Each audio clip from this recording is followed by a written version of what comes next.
thanks for what you do with your podcast and all the rest. You're doing a great job. Hope everybody keeps tuning in. You get a lot of good info, a lot of insights, understandings of how to get strong, how to stay strong, how to use your strength. You do a great job, dude. You make things better than they are in real life, I think. If you don't follow Massenomics, y'all do it. Social media, website, everything. Massenomics.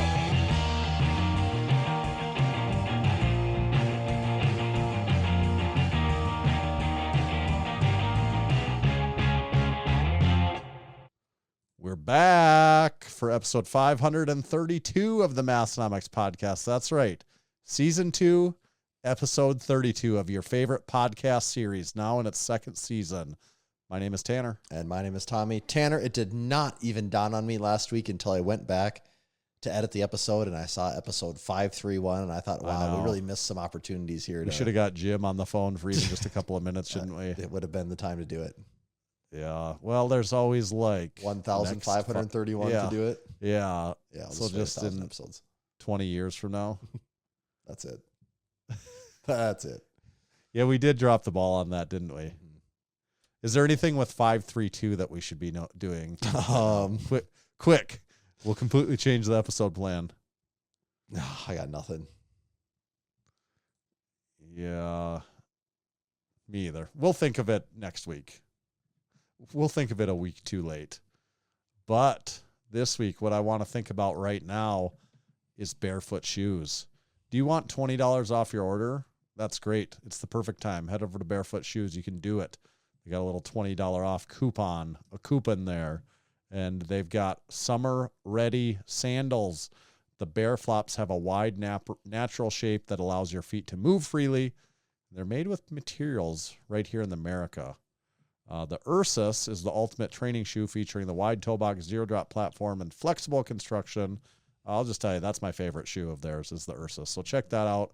Check out the flops, the boots, everything at barefoot.store. Use discount code Massenomics to save 10% on every single order. Discount code Massenomics, barefoot.store. This episode is also brought to you by the Strength Co. The Strength Co. They're known for their American-made Olympic iron plates. They're our favorite plates. They're smooth yet easy to grip. They're black. They're E-coated. They're made to look great in your gym and last a lifetime and then some. And in my experience, they do all those things and they do them incredibly well. I have a full set. I think if you get yourself a pair, you'll quickly find that you will have a full set too because they are that good. The Strength also has bumper plates. If you're interested in bumper plates, we don't talk about those as much because the Olympic plates, the iron plates, are the star of the show. But they got bumper plates, barbells, and just about anything you need to kit out your gym. So check them out today at thestrength.co. Thank you, Strength Co. Thank you, Strength Co. All right, Tommy, we've got several topics this week to dive into. First of all, I'm curious, though, are you drinking anything over there? Do you have anything ready to be drinking over there? I do. I'm very thirsty, too. I am back on the Polar Pink Apple and Lemon. You're back on back on that bullshit. Mm-hmm. What do you got there? Oh, I thought you'd never ask. I've got a bubbly orange cream. Oh, sounds pretty excited delightful. to dipping into this thing. I do have took a stand against on a beverage situation here. You know, I was big proponent hard stand. Big proponent of the what the hell, the Fairlifes at Costco. You know, I could have swore a year ago when I started buying these things, you know, Dr. Tatty Waffles gave us our first taste of them, and I was impressed. You know, we're talking like 30 grams of protein, tastes great, real good chocolatey flavor. And I think an 18-pack, I could have swore was like $28 when I first started buying them. So a little over $1, but they're mixed nice. They taste great. I can handle that. And slowly they've been creeping up, and now they've $40 for an 18-pack, and that's just too much to me. It is too much. I took a stand against it, and so now the cheaper options by not much are those Nuri ones or whatever that you had the one time. Yeah. And the last time I went, they had the muscle milk on sale for a pretty significant discount. Does not taste nearly as good, but it's the principle of it all. They're much more affordable. So you're off the team. Mm-hmm. Actually, I'm saying Fairlife's off my team. You're demoting them off the team altogether. Yeah, too much. That's and actually, even it's funny because even the last time I was checking out, it was like a younger guy. They'll come around and help you scan the bigger things. Yeah. And he goes, "Oh man, those Fairlifes.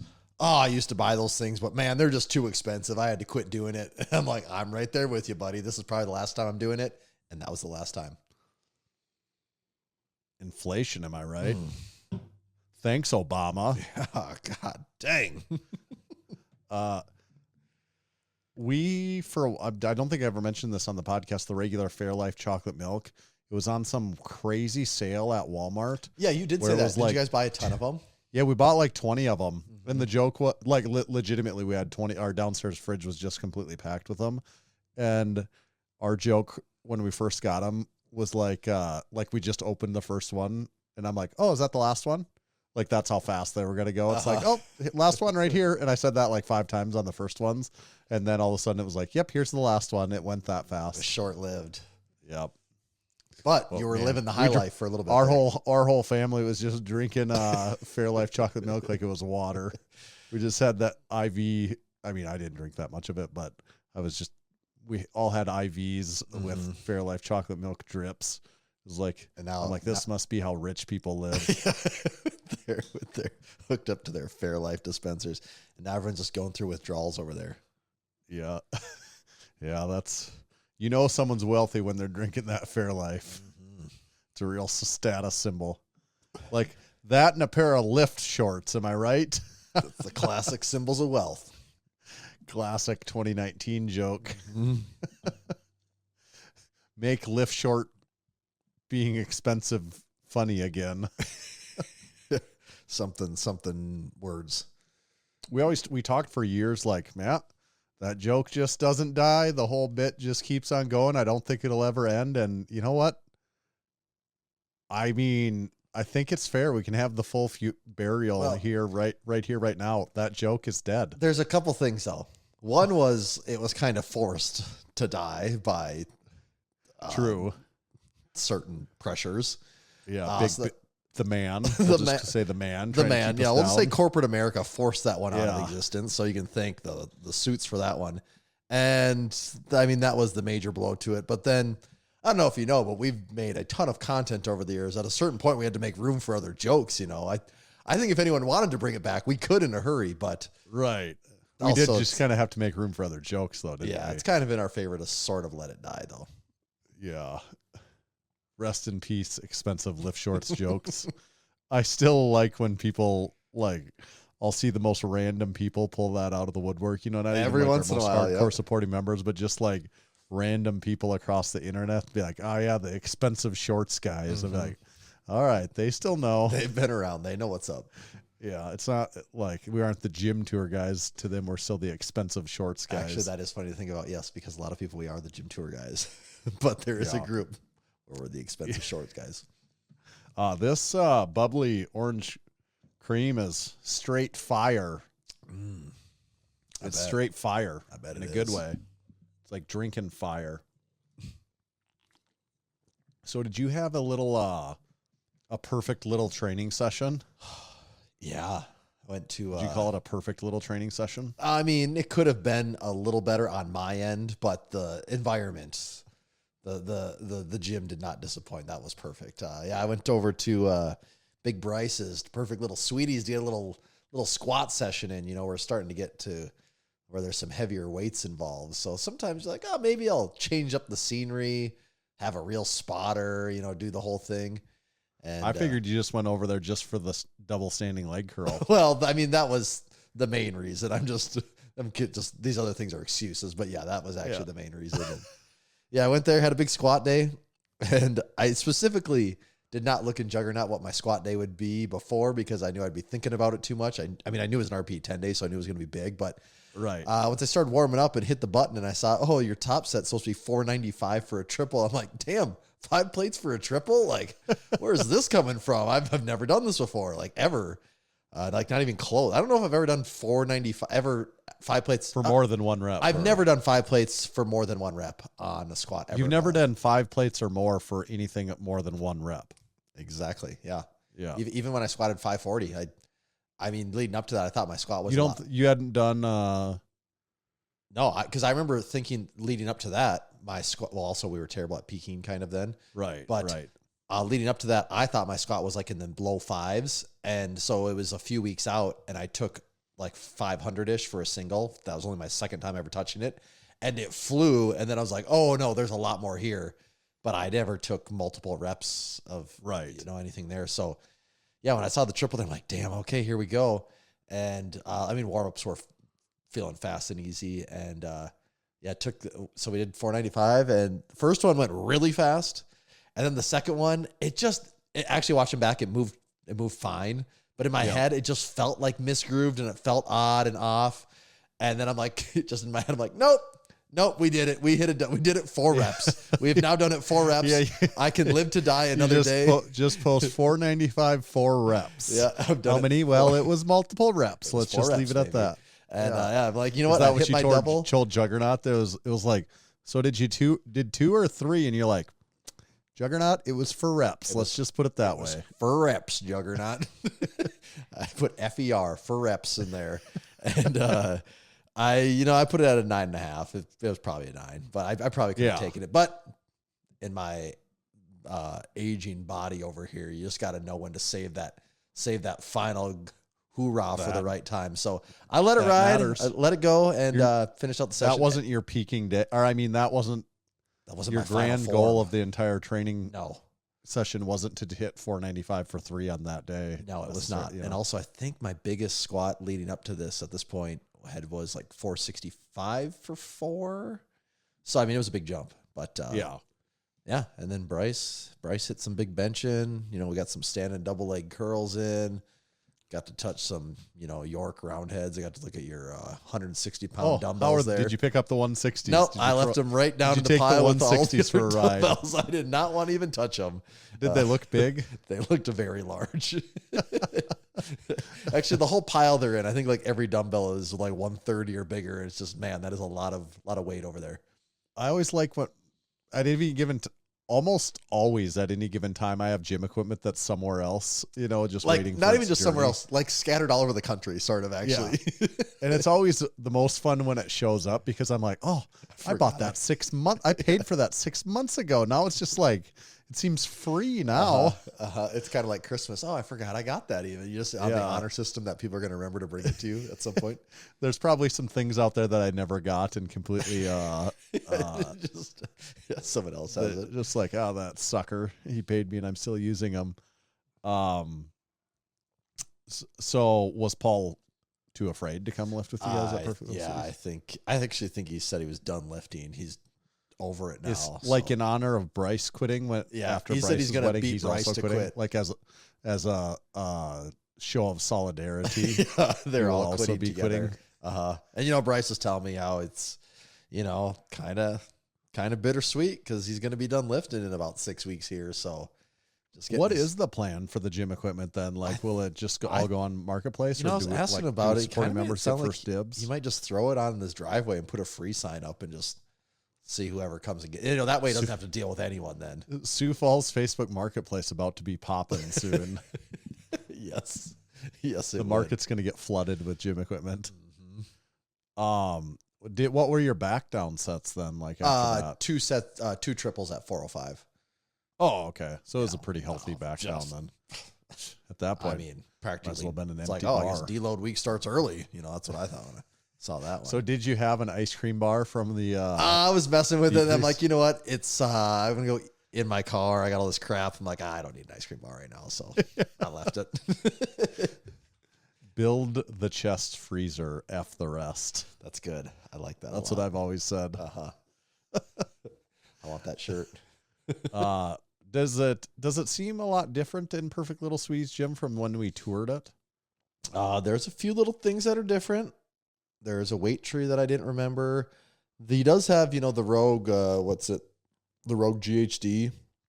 Yep. And I will say, getting to do GHDs after doing kind of my Nordics on the rack, which are just so insanely hard, GHDs feel pretty damn good. But I've never not been a GHD fan myself. They are nice. And what else was different in there? I mean, he's got a lot of weights. The dumbbells. He's got a lot more dumbbells from the last time we were there. There's actually He has last a time we large amount commented, of but there's a lot of dumbbells. dumbbells. There's even more dumbbells now. There's Yeah. a lot of dumbbells. A lot of dumbbells and a lot of weights in that gym. Yeah. So the meet is the Lift Hard Live Easy Classic is the meet. What are we per Juggernaut? Like, are we 5 weeks left of training, basically? Let's 6? see here. Let me 6, give you the official I guess. count. A stiff 6? 38 days out. Wow. Okay. 1, 2, 3, 4. Yeah, we could be in, like 5 weeks. So do you have big benches and deadlifts coming up really soon then too? Tomorrow and the day after that. Yeah. So I guess you really can't hold anything back now. No, the confidence level goes down as the week goes, but we'll let it ride. So his next bench and then deadlift is last. Then Yeah. I told Bryce, I'm like, here's my mentality every week. I go in, I'm like, God damn, I'm so tired. This is so hard. And somehow I'm just like, I've been able to turn it on for one set and get through the rest. But I said, I'm running out of tricks between the loud music and the ammonia and slapping my legs. I'm like, I'm just running out of things. I'm just tired, man. I've always said if I can't get it up for one more repeated set after set after set after day after day after day and keep getting it up and up and up, you might as well start throwing the dirt on me now. I know. Ain't that the truth? Yes, it is. I've been up in my cardio game today. I biked like 10 miles. I've been biking every day. Damn, 10 miles. And I'm doing backwards sled walks every single day, too. I saw the backwards sled walks. Do you feel like those do anything for you, or is it just conditioning? No. Do you find them I don't feel like therapeutic in any way? That's what I would like it to be. But if you're asking me, but I almost feel like anything I do doesn't do anything. So besides just make you tired, like yeah, that's what I'm like I would like it to be like therapeutic. It is because I drag 100 pounds backwards for a half mile every time. Like it's like 15 to 20 minutes of it, and it starts burning immediately and burns the entire time. This is with your Bremy sled. I don't think we talked about this when we talked about new equipment you got, did we? Yeah, have I not talked about the Bremy I don't think sled? we did because we have. I don't think you and I have really even talked about it even. Okay, yeah, it's freaking sweet. It looks really cool. It's really good, and it's got like the really nice UHMW or whatever on the bottom of it. So even when you're on concrete, it almost doesn't make any noise at all. And it is really small and compact. Yeah. And I just leave 100 pounds on it, and I how drag it are to you the bike loading? path. Oh, you got 245s and a. No, I've got 2 Strength Co. bumper 25s and then 2 York milled 25s. A little so it's 25-pound increments. Yeah. Yeah. Just because it's what was sitting in my garage for various things. And that's how much weight was there. So I'm like, how will 100 pounds be? And that's what I put on the first time. And it's pretty heavy. Like, what harness are you doing with this then? I bought the Rep. You could see it on my Gym Radar account, but I newly purchased the Rep Fitness harness because I have harnesses at the gym, but I just wanted something that I'd leave at my house. And I just looked a little bit on Gym Radar and saw that one. I'm like, yeah, looks good. Because I just wanted something you could hook up to the front or the back, and that is not all that cumbersome. This can't be the one. It says no one owns this thing. I'm pretty sure I claimed one, didn't I? If let me go to my gym. Yeah, I'll find this sucker. I must know the exact one. I don't think you did. Well, maybe I need to claim it. I spoke too soon about wow. Calling him out. Not even. God, if those Gym Radar guys found out about this, they would be pretty disappointed. Don't tell them. Okay, here it is. Yeah, I have not claimed it. I'm claiming it right now. Add to my gym. Hell yeah. I have the Rep Fitness sled harness. First one on the website to have it. Yep. I'll leave a review. I'll drop a review on that soon. Okay. Strap in. How much did this cost? It wasn't that much. I thought it was like $40. Let me look. It is $56. Yep. So I bought that. But does it come with a strap then, or do you got to provide your own strap? No, it comes with the strap. That was one of the things. Not that I don't have 100 of those around at the gym too, but I'm just like, I just want to leave all that stuff at there and just have this at home. Okay, so you got the Bremy sled in the custom Massenomics red. You got the plates on it. You got the Rep harness, And you're doing backwards walking with this sucker. Backwards walks, kind of like the defensive back, almost like a little slight hip bend, slight knee bend. And I don't know that it helps my knee at all, but I'll tell you what, it lights up my calves. Like my calves are basically pumped 24 hours a day, or like almost in a state of cramp, like constantly from this. Okay. I don't know. My problem might be when I do stuff like I overdo it. Right, Sometimes you're going into it pretty hard here. And also the distance that I go is a long distance to do with the weight. Like, right. Maybe not, but like it is. I can, it's not, a half mile feels it's like not a lot casual, of ways. and like, and I'm not doing it a casual stroll the whole time. I'm like trying to push my pace. Yeah. You're not like going across the driveway a couple times or anything here. No. So I like that. And I don't know. It's probably not helping, but I do. I'm giving it a good run. And then we're throwing bike riding in with this too, you're saying? Bike riding. I've been doing like 5 to 10 miles a day. Are you just hitting the bike trail and going, or what? I'm using our bucket bike too, which makes it better because it is just absolutely brutal if you get uphill or in the wind with that thing and a full payload of kids. So. Right. And it is like a box, so it does block the wind good. Yes. Just wherever Storybook Land. Okay. We bike.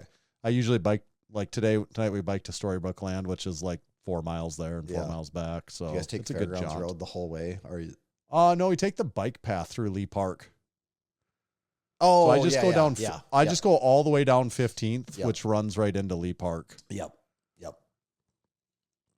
Did the same thing back in the day. We'd do that same cut through there. Yeah, I'm a fan of getting on sidewalk. Bike riding sucks because it's so bumpy that it's just like an shitty ride. I like going on side streets and just going faster and not dealing with. Also, pedestrians are less. Yes. Yeah. Especially with kids. Aberdeen is not like super. A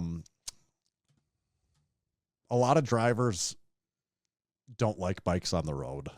I guess I would say that, or it's just like a foreign concept. Yeah. Like it's like people you're actually know what to do. Like, bike. What's going on here? Right. I know some people live in large metropolitan areas where a lot of people bike and it's very common. Here it is odd when you see a bike on the road. I would say like it's an anomaly. There's not a lot of it. Yeah. And I've had scenarios where like people do not give you enough space when you're on a bicycle on a road. People also are just looking at their phone the whole time they're driving and not looking at anything. Yes. So that's everyone is always also on part their of the phone problem. That's like what drives me insane is you go to a stoplight. All right, wait for it to turn green. Now we just got to wait for everyone to put their phones down to acknowledge that it's green. And now we can go and it's red again. And it doesn't drive me insane or make me want to lose my mind. And then you repeat that 10 times going across town. My pro tip on checking your phone while driving at the stop sign at the stoplight is the worst time to do it. It may be counterintuitive, but that happens. Like I also see that all the time. It's one of the times you need to pay attention the most because when it's time to go, get the frick going. I'm like, hey, get going and then get back on your phone. Can we make sure we get through this quickly and then you can all get back to scrolling your phones? Yeah. Texting people. Yeah. No one cares. You know, it used to always be saying was like, don't text and drive. People aren't texting and driving really, right? Like it's just, they're like on their phones. I think, now the problem is, actually I think that is the bigger problem is just on your phone. You know, they're swiping and driving. You're just browsing your computer, like your handheld computer while driving. Yes. Just doing all of the stuff. Yeah. Yes. Okay. There was a little bit of a crew wedding situation this weekend as well. Yeah. Fill me in here. Bring me up to speed. Yeah. So it was this last Saturday. There was a crew wedding. Big Garrett and Big Sydney, they had their funeral reception in, what do you call Mitchell directionally in South Dakota? I mean, that'd kind of be like, it's not close enough to that kind of be South Central just about, or western Central. Southeast South Dakota. somewhere in that range, right? Yeah. Yeah. Yeah, I'd almost need to really study the map to really think about 'Cause that. isn't it just straight south of Aberdeen? Basically, it's straight south. Yeah. Yeah, it's straight. Pretty much. Yeah, pretty much, right. I mean, you could say southeast South Dakota in broad terms, but you could also say western southeast South Dakota. I like that, western southeast South Dakota. Yeah. They got hitched. My wife and I went down there for it. We went to the wedding and the reception. Garrett and Sydney, both supporting members, of course. And then Big Jake and Big Abby were both there, both supporting members. And Big Anthony, supporting member, was in the wedding. Nice. So it was a good supporting member meetup. And the wedding was fun. The reception was a lot of fun. Garrett's best man's speech, which was his younger brother, was 10 out of 10. Speech. I think Garrett just posted it in the Discord group, actually, so you can watch that. It's a link to it. It must be on Facebook. It was a great best man speech. I'll have to watch That's that. it. Very fun. And I do think Garrett's brother, the best man, by the time we were leaving the reception, I had a feeling he was going to be leaving very soon as well, whether it was on his own decision or someone deciding for him. He was not actually, the last thing I saw, he had fallen over on the ground and nearly taken out a couple decorations with him, I think. And Well, he's probably just trying to lean on something, and it wasn't that sturdy. I bet, I got caught by surprise. yes, and Jake said that was 9:17 p.m. to be clear. Garrett and Sydney there was a Massenomics shout out during their speech at the end. Very nice. They shouted out Massenomics for the matchmaking, of course. The supporting member Isn't that kind of just a matchmaking. South Dakota custom, is to shout out Massenomics in your wedding? Isn't that what people do now? I mean, it should be. Yeah. Yes, like all the weddings I've been to recently, it's happened. So Yeah. It's kind of a new thing. yeah. So yeah. Oh, also got him a special wedding present. Garrett's in the Discord here listening live. I don't know if you want to share what the wedding present was, Garrett. Oh, it looks like someone's got a video of the opening of the wedding the present. unveiling. Even maybe I haven't seen this. I'm so watching it. I'm watching it in real time here.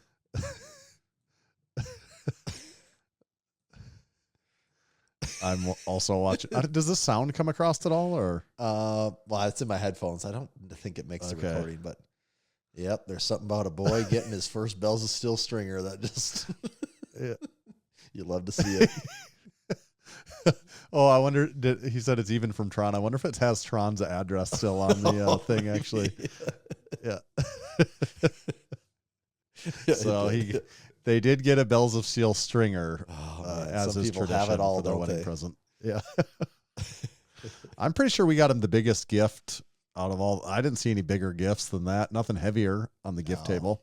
No, probably nothing more functional either, Heavy, or regiftable. although functional would be an interesting word, because I'm still not a.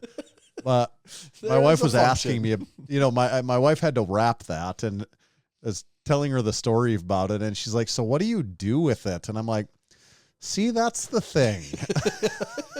Well, you buy them Great. because they're like $1, and then after that, That's what I said. They were only $1, which I guess seemed like a good idea at the time, but I don't know if it's worth the $1, because when they say what do you do with it, I'm like, I don't know. Do you think? I'm curious what Kayvon's thought would be on these traveling bells of steel stringers that just keep making the rounds all around the world. People sharing them, That are a joke because nobody wants it. but a bunch of people bought them.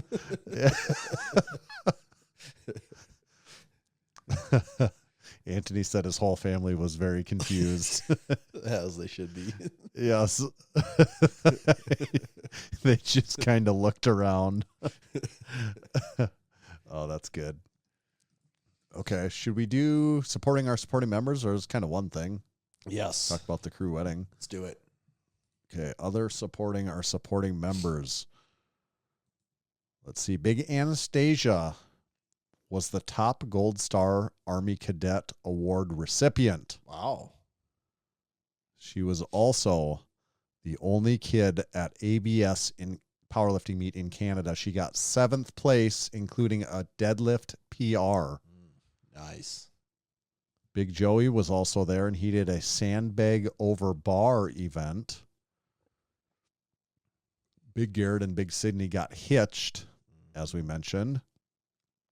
Big Zach competed at New Hampshire's Summer Slam. He won the Open and Submasters divisions both and set 7 state records. Woo. PRs come and go, but 7 state records last a lifetime. They are forever. Big Ben Bile competed at USS National Strongman. Big Zach, another Big Zach, lifted the real McCoy Dinny stones in Scotland. I saw that. He lifted them straddle and side grab considerably harder. That's very cool. And yes, very cool. Big Zach out there just living out my fantasy life. Yeah, just all the some things guys I talk wish I could about do. it, and some guys be about it, and he's being And about some it. guys actually do it. And Big Zach is out there living the life I wish I could. Big Mikey was this week's guest on our bratty little sister podcast, Unpaid and Underrated. Big Mikey of Green Bay, Wisconsin fame. And then Big Andrew was this week's guest on our Drunken Uncle podcast, Half Baked Thoughts. So congrats to both of those guests. If you become a supporting member, you could possibly make it on both of those podcasts. That's just another perk of becoming a supporting member, is making it on Unpaid and Underrated and Half Baked Thoughts. You can run the circuit, the Massenomics podcast circuit. The whole Massenomics podcast extended family circuit. We've got the bratty little sister, our drunken uncle. We'll call Bryce and Huck Finn is the Huck Finn Barbell Show. What relation do you think that would be? It's like a distant third cousin. Yeah. Yeah. What about the OK podcast? It's like our friend from the town over that you kind of hear about. Yeah. It's the guy that was in the military that you went to high school with. Yeah. It's his podcast. And is there any other relations? Well, that's enough for now. You could make it on. If you become a supporting member of the Massenomics podcast, I'll just say it. You could make it on all 4 of those podcasts as a guest. It significantly increases your chances of being on a podcast someday. That's called running the gamut. If you make it on all of them, you get around like a record if you make it on all of those. Not a lot of people have done it. It'd be an accomplishment. It would be. I could be the only person that's done it. You probably are. I could hold that title. Okay. So that's supporting our supporting members. Basically become a supporting member. We'd love to have you. I would say, honestly, our supporting membership program is the number one thing that keeps Massenomics going. We do a lot of stuff to get filthy, stinking rich over here, like sell lift shorts and other merchandise, whatever other stuff we do. But I really honestly think the number one thing that keeps us ticking for over a decade now is the supporting membership program. If we didn't have that, I don't know if we would have made it this far. So thank you to everyone that supports us, and thank you to everyone that listens and is considering joining up. Go to massenomics.com/join and you can see all our various sign up levels and options. We'd love to have you. It's like a big, happy, mostly straight family over there. Okay. Supporting our supporting members. How about, would we do a certified training facility of the week? Yes, I got a good one picked out here. Luckily, I had Gym Radar pulled up already because I was adding my Rep Fitness sled harness. Can't believe I didn't even add that. I'm missing points on my Gym Radar. Yeah, can't be doing that. So much activity. It's already just going down the radar feed. It's blowing up. All right, you ready for this, Jim? Yeah, what do we got? We are looking at Carney Jim's Gym. Could you pick something I know how to spell? Carney. Carney. It's never something I just intuitive. I'm not a good speller. I'll be on record. It's obvious at this point now. Yeah. But whatever you say, it's never the first way I think to spell anything. Okay, so Kearney's Gym. First things first, first order of business. I want to mark this as a certified training facility of the week, and I have done so. So everyone playing along at home, if you refresh on Kearney Gym's Gym, Kearney Gym's Gym, you'll now see the certified training facility of the week badge. Right? Yep, it's there. I see it. Okay, some stats on this gym. We're in Maryland, United States. We're about 300 square feet. It's established in 2010, primarily strength training. It's in a basement, and the this owner, gym's freaking sweet. Yeah, the owner is Kearney Gym. Started his profile at the end of May here, so he's been around for just a few weeks. His bio says husband, father, veteran, grip guy. And the about the gym, it's an old school grip focused. Is he a veteran grip guy or a veteran and a grip guy? Husband, father, veteran, grip, guy, No, it's grip guy. There was no dot between there. But about the gym, it's an old school grip focused basement gym. He has, let's see, top brands, Rogue. What's this little octopus thing? I can never remember. Arm Assassin. Yes, there you go. Arm Assassin and Ivanko. Not your typical triple that you see there. He has 63 pieces of equipment logged for the gym. And let's see, does he have any reviews? No reviews yet, but there are 4 comments on here, with one of them being from Massenomics even. Yeah, because I like this freaking gym. So let's take a look here, Tanner. When I look at the first photo, he even did a little description here. We have 3-corner view. Okay, so this gym, what's crazy about it is this actually might be the first gym. I'm looking really quick here. This might be the first gym ever in Certified Training Facility of the Week that does not have a rack in it. And that's how noteworthy this gym is that even without a rack, there is still a ton to look at, because this very first view is in a basement. You have an exposed ceiling, and you're just looking at a wall of shelving and dumbbell shelves and wooden shelves and things hanging from shelves and more shelves and things hanging from the floor joists. Like, this thing is loaded. And you say, well, all these shelves, what's on it? Like every type of blob, York dumbbell, every type of gripper, crusher, chain, kettle. I mean, everything is on. There's so many things here. It's hard to even keep track of it all. It looks like it smells like WD-40 in there. that would, or 3-in-1 oil, some combination of that. So there's just a ton of these. I don't know. Does he have one? I mean, is there 20 different sets of grippers hanging around? Maybe more even? There's more. It looks like there's about 40 of them. Actually, they're all across the ceiling, yeah, too. They're all up there. They're like multiple rows, but yeah, and on the left side, all those are lined with them. There's like 50 of them. Yeah, there's a lot there. There's a lot. And then you have a weight tree with some, it looks like the Ivanko 6-shooters on there, whatever they call their version of it. You do have that hoist bench. That's a pretty heavy-duty bench there. Yep.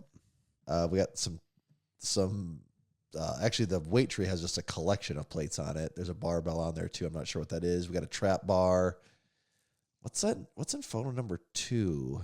Okay, that's just a different angle of it. Where, yep, you can see even more grippers. Wow. Okay. He's got the salesman sample round head. I bet this is a very full, complete set of round heads. Where do you see the salesman sample at? Salesman sample is on picture 2. The foreground on the top shelf right is corner, that little next to a miniature anvil. That doesn't know.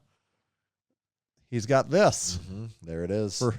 You can see it in my hand. Well, the screen's probably on his picture right now. You can't actually see what I'm doing. I'll maybe cut back if I remember to. Here. Okay, I'm doing this. It's a little just a tiny little baby dumbbell. He also has quite a few pieces of memorabilia across the top shelves there too, of like signed photos and things like that. Yeah, which is a cool He's touch. got the Brian Shaw coin. Yeah. Okay. I was wondering if that's what that was. It looks like it. It looks like it. Yep. Photo number 3. It's just a bigger view of the gym. And I think he's got a Peloton there. It looks like. from the screen that you see in the corner. There's a pull-up bar too. He's got a Peloton, the treadmill, and bike, both. Yeah, there's a Peloton tread here. Wow, okay. And I see some like a curl bar, maybe a loadable dumbbell down there, maybe. But yeah, that's the gym, and it's a vibe, man. Like this thing has a look to it. Yeah, he's got Thomas Inch dumbbell replicas. Yeah, sweet setup. Friggin' sweet setup. Yeah, those Avanco Olympic Machine easy lift plates with round openings. Those ones are cool. He's also got the Kaz handles from Prime Fitness. Of course, he's got the Horstall mat gripper. Yes. Oh, and a Bells of Steel chest expander too. I like that he has the chest expander from Bells of Steel. I might actually order one of those. How much does that cost? I'm going to check on Gym Radar right now. It's got. Let me look at. It's not. It's almost $100. Damn, things ain't cheap. It's a rating of 4.5 out of 5. Steve, Big Road Crusher, the M Torture Chamber, he's got it. He gave it a 5 out of 5. Wow. It's a guy that's been around some equipment too. All right, I'm going to look into that more soon. Okay, do you think you could get strong inside of, what is it? Kearney Jim's gym? Oh, hell yeah. We're getting strong in that old school grip focused basement gym for show. All right. Thanks, Kearney Basement Gym. This week's episode. This is important, exciting, and interesting news. Our newest sponsor of the podcast. I don't know if everyone's ready for this, but we do have the latest, newest sponsor, and it is EliteFTS.com. They've come on here recently, like I said, kind of as our newest, and it's exciting news. It actually reminded me when we were looking at Kearney Gym, I noticed he had the Elite FTS 3-inch cable grenade ball that you can get over at Elite FTS. I wonder if he has any. I bet he has some other Elite FTS equipment if I look closely, but he's got that one for sure. He has the Elite FTS 3-inch muscle mace, and Bryce also had that when I was over at his house. Oh, the muscle mace. Which Where is is basically this? 3 Oh, balls what is connected that? by a chain. What do you do with that? I don't really know. It looks kind of like anal beads. Hey, you're the one that said it, not me. So what do you do with it? There's only one way to find out. So yeah, you could also get the Elite FTS 3-inch muscle mace, just like Kearney Gym, at EliteFTS.com. Here's the best part. Discount code MASS10 will save you 10% off of a lot of things there, like Elite FTS toilet paper. So check out their new camber bar, their existing toilet paper, and their muscle mace. Tell me what that's for. Thanks, Elite FTS. Is it getting close to title topic time? Do I need to kick these people out of here? Yeah, we should probably give these guys the old axe out of here. I'm sick of these guys. Did you catch the score of this finals game? What's going on? No, there? don't tell me. Nights when I can't watch the finals, I watch the recap before I go to bed. I'll just tell you the score at halftime was pretty stupid. Don't spoil and it. Make of that what you will. I'm gonna actually close out of the Discord here so no one can spoil that for me. Now that I said I don't want them to spoil it for me. But prior to tonight, I have been keeping up on the finals, and yeah, the New York Knickerbockers are making a real go of it. They kind of thought going into it that San Antonio would be my pick, and now we'll see how the rest of the series goes. I do not have the advantage of knowing what's going on in Game 4, but I am looking at the score here. Okay. Be interesting. Do you have a preference of who wins the finals? I mean, I actually don't really, but part of me kind of wants the Knicks because I hated the Spurs because I was a Suns fan. Tim Duncan Spurs. Yeah. Yes, I was a Suns fan then, and when you have like Ginobili and Parker and Tim Duncan and all these guys that are just winning all the time, and the Suns could never beat them, it pissed me off so bad. And so I just had this like vendetta against the Spurs. And then, but I also do respect the fact that they're all insanely young. Like that's crazy that there's like a lot of colleges that have teams older than this, and these guys are in the NBA championship. So that's pretty cool. So that's why I don't have a strong preference, but I do lean a little bit towards the Knicks. Yeah. I see there's things about the stars that are out at the Knicks. You know, everyone's always wanting to see like who's at the Knicks games and stuff because they're all. Who's the guy from Dune? The younger kid from Timothy Dune. Chalamet, or something like that. Shamalama. Shamalama. I just know really him care from what his name is. I know him from Marty Supreme. That's what I know him from. I haven't watched Dune yet. You haven't seen Dune? I haven't seen it yet. What about Dune 2? Believe it or not, I just don't have a lot of days where I just have like 4 free hours to watch this movie. 4 to 5 hours to watch. I can't start it at night. I don't like to start movies and not finish them. I can't start it at night. Usually can't do it during the weekends, and so that just means I don't watch it. I also don't like to start movies and not finish them. It's like my wife would absolutely just love to start a movie and not finish it. Oh, I hate even having to pause it and take a break. Like if someone needs to go to the bathroom or get popcorn or something at our house, even I don't even like that. No, we're here for the freaking. I'm in the zone. You're taking me out of the zone right now. It would be it would require an act of God to get my wife to finish a movie in one sitting. Like she couldn't do it. Yeah, I'm kind of right there with her. I just don't get to watch them, so you know. Right. I mean, I don't either. But if I had my choice, I would finish the movie. Yep. I like stopping halfway through a movie is just is wild to me. I'm like, no, I'm pot committed. We're finishing this movie no matter how bad it is. Yes, actually that one too. I'm not quitting. I'm not quitting on one. Once we're doing it, we're doing it. All right. Should we do a title topic? I think we need a little title topic music to set the mood. My mood has been set. You know what that means when Disturbed says ooh, that means it's time for the Massenomics title topic. And this week's title topic is, I don't know exactly what the title topic name is yet. So insert in post, just kidding, we don't do things like this. In post, insert title topic is but then I don't know what this title topic is. You haven't told me yet, so I don't know what we're getting into here. I figured this week we had a lot of little topics we talked to, so if we didn't lean too heavily on the title topic, we'll be okay. We got some flexibility, you're saying. Yeah, but so here's the title topic. This sparked actually a crazy story. I'll first just tell the story.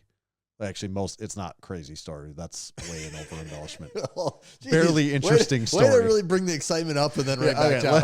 I just want real expectations. Here's a barely interesting story for everyone.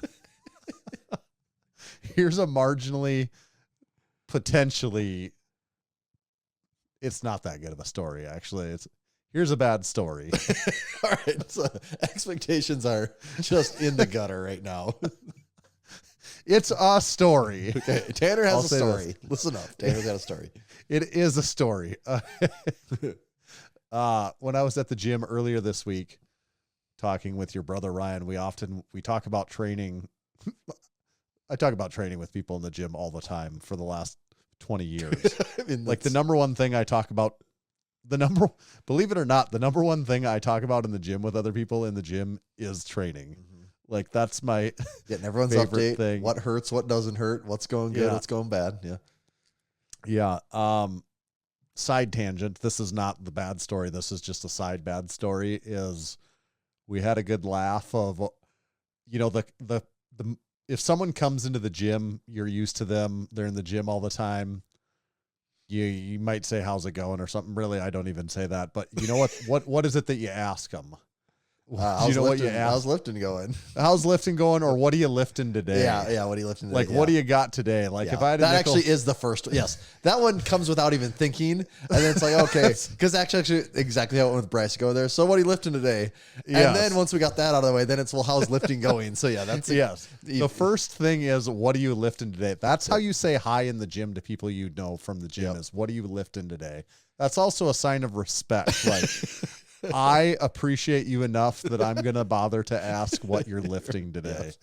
If you don't ask someone that, you probably don't care at all. Yep. You're not even at a talking level in your relationship here. And that's what we said, like with new, cause we'll occasionally get a lot of Massenomics gym is the same people over and over again, but you occasionally get some new people. We occasionally will get some younger people. We talked about that, how like Caden and Anthony are two really good examples of people that started at the gym as high school kids. And at first it's like, well, most high school kids end up sucking and not panning out, and they don't stick around and they don't actually take lifting serious, whatever. But every once in a while we get some people that start at high school kids that become cornerstone members. Yes, they do. So you can't just throw the baby out with the bathwater and say that no high school kids are going to be good, because every once in a while you find a diamond in the rough. Yep. But we had a good laugh saying that, like, we were talking specifically about a few of the newer, younger kids in there, and we both like agreed. It's like, yeah, I'm not investing time in this person yet. I'm not going to ask him like what he's lifting. Like, I'm like, no, I'm not asking you what you're lifting. You show up for like a year, then we'll see, and don't lift like a total dumbass. And then I'll start asking you what you're lifting today. Like, I don't have enough room in my life for a new guy to ask I'm not throwing out a what are you lifting today for this guy that's going to be gone in 3 weeks and never to be seen again. Like, right. To tell me that he's supersetting chest flies and then something else. Like, I don't want that answer. I'm saving my what do you lift it. I've only got so many what do you liftins in the tank, and I'm saving them for people for ones that matter, that have earned my respect. It's very true. And we were laughing about it because it sounds so stupid, but yet we were both agreed that that's exactly what we're like. That's anyone exactly that's ever gone to a doing. gym, that's 100% the way it is, though. Yeah, like, you're not gonna just be shooting the breeze with everyone all day. Yeah, you got a certain amount of bandwidth, Right. I'm not. You don't get to get asked what you're lifting, but I don't. As a matter of fact, not only am I not doing it, I don't want any of these other guys asking you yet what you're lifting, because you don't get to tell people what you're lifting like yet. Crossing enemy lines there. Yeah. You don't even think about that. Yeah. You just stick it out for a while, and then maybe, Larry will ask you what you're lifting, or you'll get a what are you lifting. That was the side thing. But then we were talking about training, and here's the comment about our general discussion was just kind of about training methods. And, you're on Juggernaut AI right now. I've used Juggernaut AI a ton for a really long time. And I think it's really valuable, really useful for a lot of people. What's discount code Massenomics? Or have we done an ad for that this episode? No, not yet. That'll be coming later. Here kind of is a built-in ad, but my point is maybe not what it sounds like. I'm going to say what I've really thought, and the example I used to your brother is I spoke a meme out loud. Like, I just created a meme through our conversation. Okay. And I feel like I hadn't seen this meme yet, but the crazy part of it is just before we started recording tonight, I saw Jake Heinrich share someone that had made this exact meme that I described to Ryan. And I'm like, I don't think I had seen the meme. Maybe I have, or it was just subconscious, but it was the normal distribution graph. And on the beginning side of it is the idiot, or what's on the noob, on the beginning side. It's like, I don't know, just lift hard. Right. So my thing was like, well, on the beginning side of it, I'm like, yeah, I don't know really a lot about programs, so I don't think the program matters that much. And then in the middle, you're like, conjugate is the only thing that will work, or insert program. Linear periodization is the only thing that could actually do anything, or it's like, none of you are doing enough volume. You need to be benching 6x per week. I could describe a conjugate nerd, a linear nerd, raw natty IPF 22-year-old an dweebs RP nerd method. I could talk about our own Juggernaut. I could talk about the scientific principles of strength training and any of that stuff. And then on the other end, I told Ryan, I'm like, I honestly feel like I'm on the other end of it. And the more I listen to people that I think get training, like the more I listen to it, even though it might have a different wrapper on it, they all come, it's all like the people that get it, it's like there's different nuances and stuff like that, but it all kind of comes down to the same stuff. And I'm not the first person to ever say this or anything like that, but I was just really thinking about it a lot. Like if I listen to, friend of the podcast, our friend Dylan, who trains a conjugate method, but I actually listened to him say out loud what the most important parts of his training are, then I'm like, well, yeah, that's the most important parts about my training. I don't consider that I do conjugate at all, but I'm like, yes, I think we are in agreement on we're not in agreement on 70%. I actually think we're in agreement on 95% of everything. And the other 5%, everyone would also agree, like, yeah, here's maybe my like nuanced take on it, but that's not the most important piece of the puzzle. Mm-hmm. And I have really decided all of the different ones, even no matter how much different they appear on the surface, because my final point and takeaway from that was that I don't really care what Juggernaut's the example. I'm like, for anyone that trains hard and trains consistent and puts work into it, it's basically going to work. Yeah. I also think that for almost every other single program. Yep. Like that makes sense. Like whether it's conjugate or whatever, I think it actually is going to work. And you said actually the 2 points I was going to, my kind of like two metrics, because I 100% agree with everything you're saying. And if I was to like actually try to define it even more, it'd be like, because like someone might say, well, you're just saying you just go and you get stronger. And I actually don't think that's the case.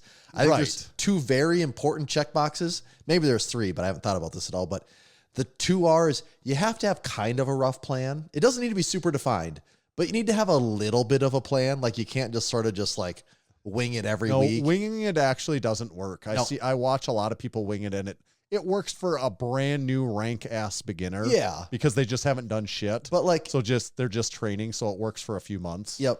But if you've done this for any amount of time and like, you got to actually try a little bit to get some gains. Like you need some type of plan. Now I'm not saying that's the thing. All right. Pick your flavor. Do you need conjugate? Do you need 5-3-1? Do you need linear periodization? Do you need a Candida program? Juggernaut, Jackal's whatever. Gym, which we did forever. Yeah. They will all work based on the fact that you have to do number 2, which is try really hard.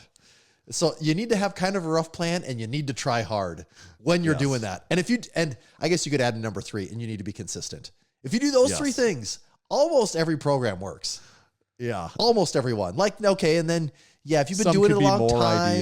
If you've been doing it a long time, maybe you have some injuries, certain things you're working around. That's when you can start to tweak things, but pick a program, try really hard and do it consistent. And you'll find most people that say they can't gain, they're doing one of those things. Maybe like that's the secret right there. It is. I agree with you. Like in my own experience, that's been the exact case for me too. It's if you're not getting anywhere, it's because you're not doing all 3 of those. You might be doing one okay and a second one good and the third one terrible. Like it still doesn't work that good. You got to be doing all 3. Consistent. You're training hard when you go. Mm-hmm. You've got a plan, but you're not consistent. You're going to the gym 1 day this week, 2 days next week, 3 the next one. If you're it just doesn't work. Like you're kind of always going to be sort of sore and sort of and then also the same thing. Like a lot of people have a plan and they're consistent. Yeah. But they don't know what actual intensity is. Like they do not know what that is. And you got to have all 3. So I guess I have 2 points there. That what you encapsulate is my 1 point. And I think mostly everyone will agree with that. I think so. The other thing that maybe not as many will agree with, because this is where people get more dogmatic or it just doesn't make as much sense on the surface. I get it. It's kind of the opposite of what makes sense. But my other point is, all of the programs that make any sense are more like each other than they are dislike each other. Even the ones that seem vastly different, I'm like, you're kind of using different terms and different, I'm like, but if I really lay it out, I'm like, no, it's kind of the same idea. Like most of the cornerstones are the same idea. Mm-hmm. I think, there's slightly different variations of ways to skin the cat.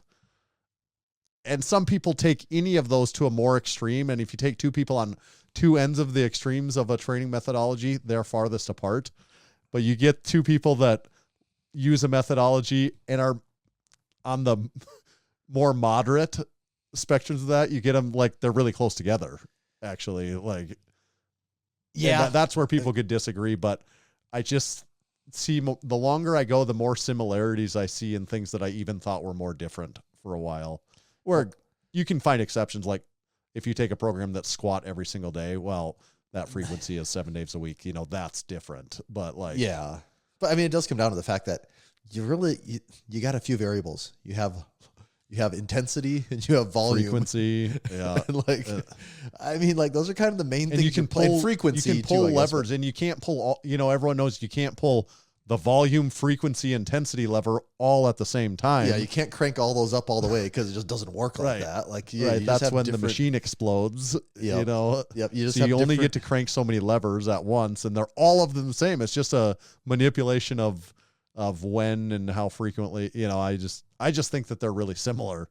Like in the example I use in my head a lot is when, you know, like talking about like Dylan, for example, the way he views conjugate, and then just talking about in comparison to Juggernaut, which on the surface seem probably pretty different. And I get that they are different, but to a certain level, I take a couple people that both do them both well. Mhm. And I'm like, it's not that different. No, and I don't think You know, it is I just because, like see a lot more similarities and differences. and I don't know a ton about conjugate, but a lot of programs, like I think conjugate, the super generalization of it is like you have your like what's it, your intense, or what do they call it, your heavy days, and Max then, effort. yeah, your max effort, and then your speed days, right? Right. And it's like, well, I don't know, kind of every program sort of has the heavy part and then the accessory parts that's lighter that you try to move And it fast. might don't not they? call it speed day. No, I know, but but it's And, you know, they also have the repetitions method, which is in conjugate. It's the repetitions method, which getting your volume in, Mhm. you know, like it's in the maximal effort day, you know, on a more of a periodized method, you know, you're not doing a max effort weekly necessarily, but you kind of are. You know, it's like, well, this one wasn't an RPE 10, but it was an RPE 9. You know, I wasn't going at an all out 10. And, or you might have a program where you're not allowed to say RP 9 and 10, but in your Right. head you're still thinking like, oh, that was really or it's all hard. based on percentages. And Yeah, or kind it's of based really on the same thing, percentages, too. or you might not rate things, but in your head you're still thinking like, I mean, it's weird to me to think like if you'd walk away and just be like, yep, no idea if I could do 1 or 10 more, no clue. Like you Yeah. got to be thinking a little bit like, oh, that felt pretty good. I think I had a few more in the tank. It's like you're kind of Yes. doing just a unspecific version of RPE at that point. Like it's Yeah. Or in conjugate, you know, by definition, you're rotating the variables. You know, it's different. your all the time, but specificity gets mixed Yeah, up a little but- more.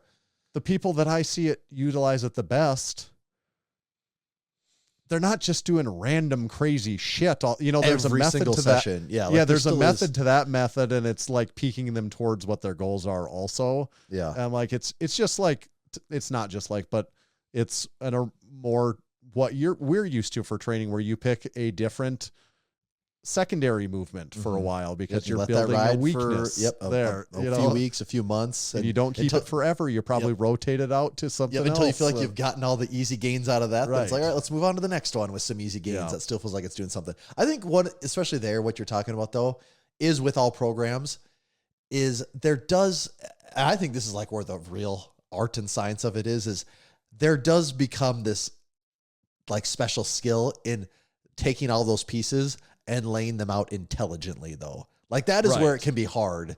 Is Right. like knowing when to drop this out, add this in, you know, that whole thing, and doing it at the right time. Like, especially if you're peaking for a meet, like Yeah. doing it at the right, like, I think that's where almost like the biggest skill of it all comes in, because Yeah. I've done Juggernaut for so long that I think I could damn near like memorize the program and have a lot of Right. the You'd things. basically know what to do. If the app shut off tomorrow, you'd be like, well, I could kind of just mirror what that flow is. Yes, you I'd know? be within a few percent almost all the time, typically. Right.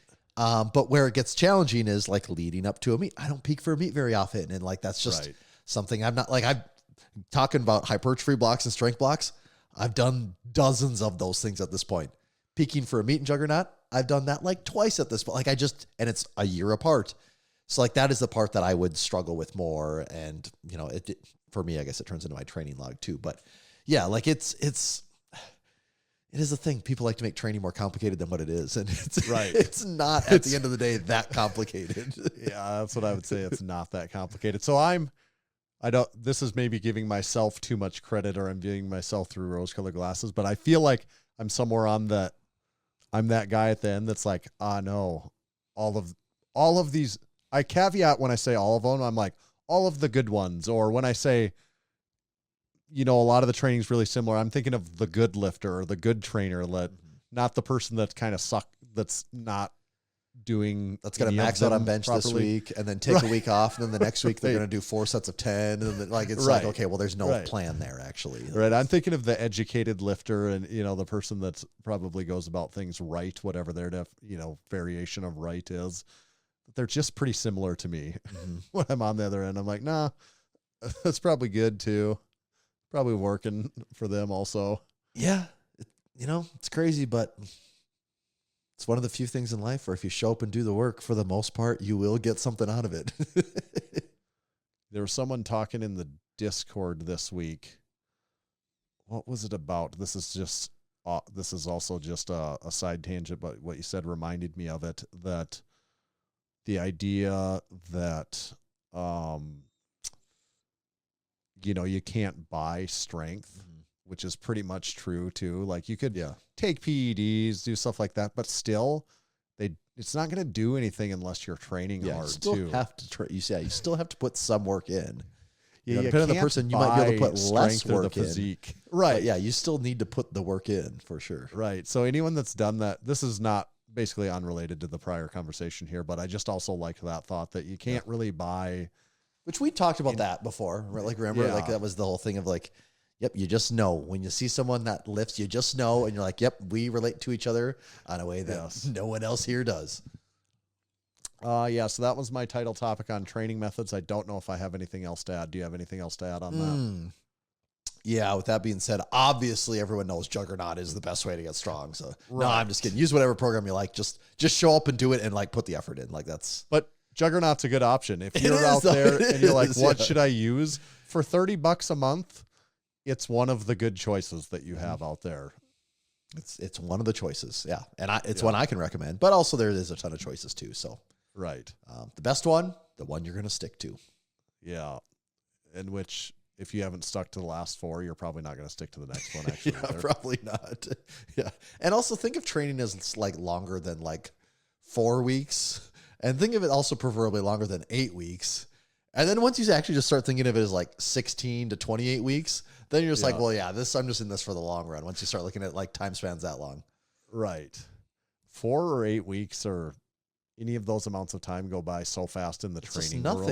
It's nothing. You're just like, oh, that's that training block. I could have sworn I just started that. And now that's the funny part about Jackals to me. It was in 8-week spurts, and that 8 weeks used to seem longer to me. And I know it just seems so fast in training to me. 8 weeks is such a short amount of time. It is a very short amount of time. Yes. It almost feels like an impossible amount of time to make progress. I know that's not accurately. You're making, but we did. Yeah, you're always making progress along the way, hopefully, in whatever that way is. But your brother did do the bench only Juggernaut program, and in 10 weeks he did add another 10 pounds to his 1 rep max bench, and that's after adding 10 pounds already this year to it. Yeah, all time. I'm curious. Okay, because I haven't actually got to talk to him about this yet. I actually haven't talked to anyone that's done the bench only program. I mean, is it just a ton of volume for the upper body? Is that really what it comes down to? Yeah, a lot of high frequency. Yep. You're benching like 3 or 4 times every single week, and it's a 10-week block. I don't know if it's quite as like intuitive is not the word I'm thinking, but just the way that the regular Juggernaut program adjusts so much, like it's so like catered and like so much adjustment based on the lifter. Does it even program like squat and deadlift at all? Or is it like only giving you programming for, I don't even know. I've never literally even looked at it myself. So, but he did it, and in 10 weeks, he went from 330, which had already been a 15-pound like lifetime PR for him Yep. this year. And then at the end of this one, he did 335, which is a 5-pound PR. And I'm like, that was just so easy. Yeah, I saw it. Yeah. So then he put 340 on, and it was still a very good rep, but got that, which is a 10-pound PR in 10 weeks for a lifetime for someone that's also been lifting for a really long time. And makes you wonder if he he's did just been say- sandbagging his upper body this whole time. he did say that he's like, I think even if I go back to a regular juggernaut, I have to, if I want my bench to go up, he said, I basically have to bench 3 times a week. I think you do. I mean, I was talking to Bryce about this. My bench is the best it's ever been since I've been doing Juggernaut. And it's because I do some type of, I lift 3 days a week, and I do incline bench one day, comp bench another day, and spoto press the other day. Yeah. And then, a lot of those days there's accessories that hit your, arms and chest in various ways. But yeah, like I'm doing bench variation 3 days a week. And I think that is a huge part of benching. As long as you're not in pain, like just pile on the volume, like pile it on. That actually becomes, for the experienced lifter, that's the hardest part, is just being able to. Yeah, not being hurt and Right, making sure your right, shoulders and elbows can handle it. Because most people will eventually hit a wall where they're like, yep, now my shoulder hurts. Yeah. So it's just, it's why IPF lifters that are in their 20s can bench 5 times a week and make crazy progress, because nothing hurts them yet either. But like I'm saying, okay, so I'm in the ballpark of 350-ish as a bencher. Right. Which, not a huge number, but it's also not small by any means either. No. And for comparison most people the don't get there ever. beauty of those accessories is that if you're doing incline bench, you're probably at 225 or less, which is not that heavy. So ideally, if you're incline benching somewhere between 185 and 225, hopefully that's not hurting you because it's not that much weight. And then spoto press, there is a pot, it's still not that much weight either. So yeah, I'm benching a lot, but there's a lot of days where I'm never going over, 250 even. Yeah. So it's just, that kind of helps. But yeah, I do get it. Everyone's situation is different there. The other thing I talked to him about was, I'm like, I wonder, did you really get 10 pounds stronger or not, though? Because I'm like, I want to see the 330 that you did 10 weeks ago. Well, that too. Yes. And I want to compare it to the 340 you did now. And we did that. And I'm like, nope, you actually did get 10 pounds stronger. Okay, so it did move because much I'm like, faster. so did you do 330 and you could have done 340 that day? Mm-hmm. And I'm like, no, the speed is almost identical, and the 340 10 weeks later might be slightly better. Yeah. Like it actually looks like more technically sound at the 340 10 weeks later. So I'm like, it's also something I would that say you got 10 pounds stronger in 10 weeks. there's also the technical proficiency part where when you're benching every session, just about you're going to get kind of good at it. And that I think that is part of what has happened. It is strength. It also is technical proficiency, because his repetitions just look better. Mm-hmm. They just look more consistent. I agree. The ones that I've seen, I'm like, no, this just looks like how benching should go. Like there's no weird extra it's movements not going on. It's changing in your, I don't know his situation, but it's like, your elbows are flaring. There's no elbows flaring out. There's not any weird pause, hitch spots in the middle, Right. or it's a steady, consistent movement all the way through, which just shows control of the movement. So that's probably true. It's not just strength, though. It is technical proficiency also, but at a certain point, what is what? That is that's part of the equation. Absolutely. Right. I don't know what my point was on that, but I just thought that was interesting that it went up. So then he was like, because he had been telling me, he was like, yeah, I'm probably going to do something else after this, get off this. And we're talking, he's like, you know what?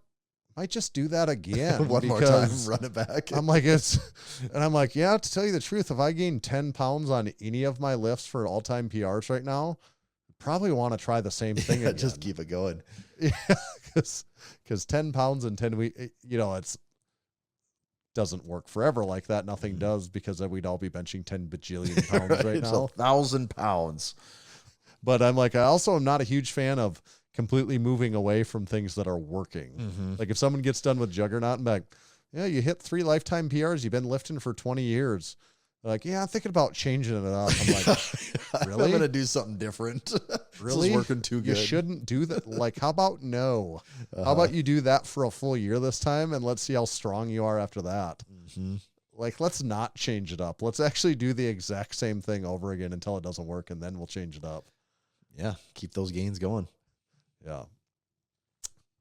All right, is that enough sets and reps talk? Probably for now, man. We're really hitting our quota on that lately, aren't we?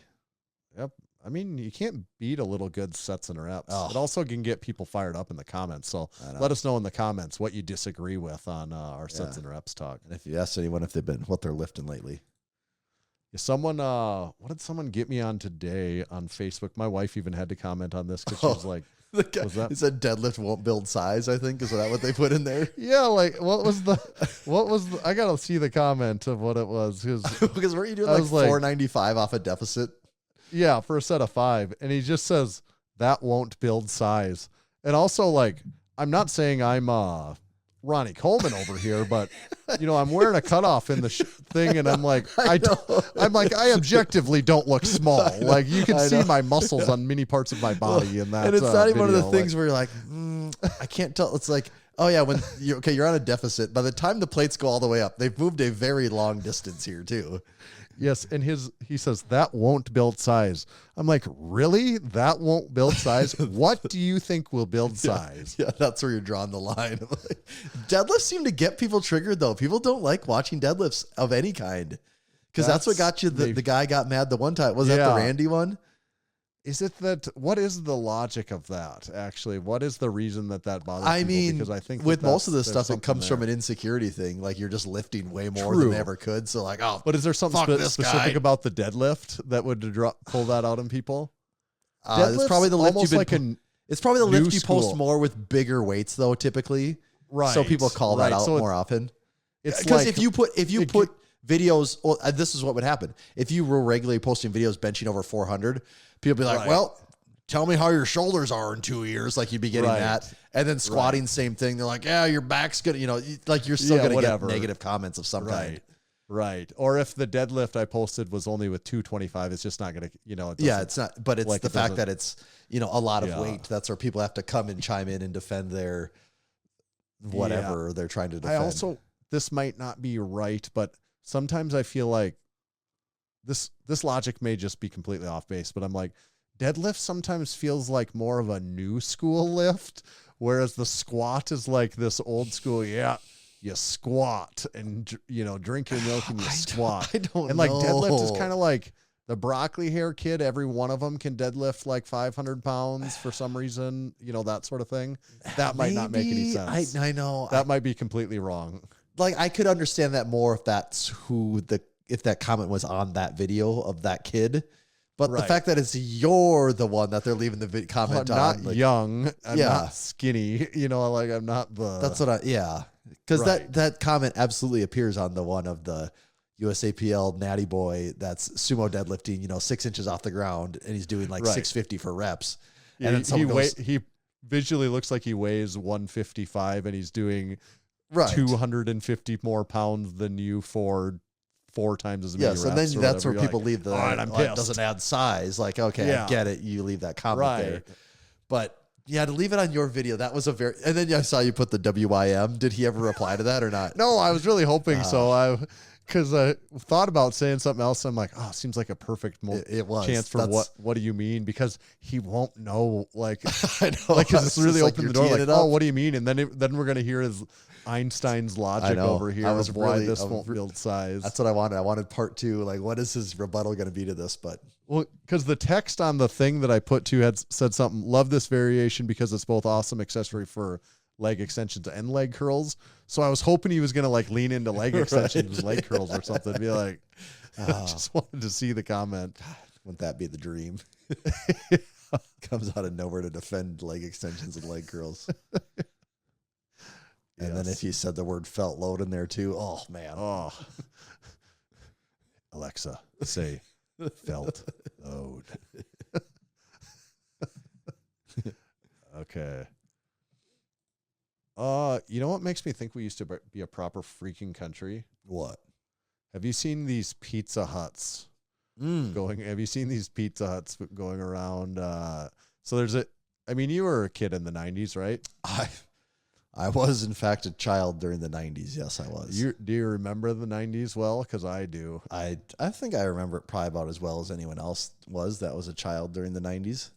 I think First of all, I think everything about the 90s makes me think that we used to be a proper country. I know. There's almost nothing good or bad about the 90s that doesn't make me think we used to be a proper country. Even the terrible things just reminded me of a time when we were very proper. It's just a simpler time, wasn't it? Yes. Yeah, it really was the 90s. But so Pizza Hut's one of those things. Did Millbank have a Pizza Hut? Oh, you know it did. Does it still have a Pizza Hut? Oh, of course it does. What is the Pizza Hut like there now?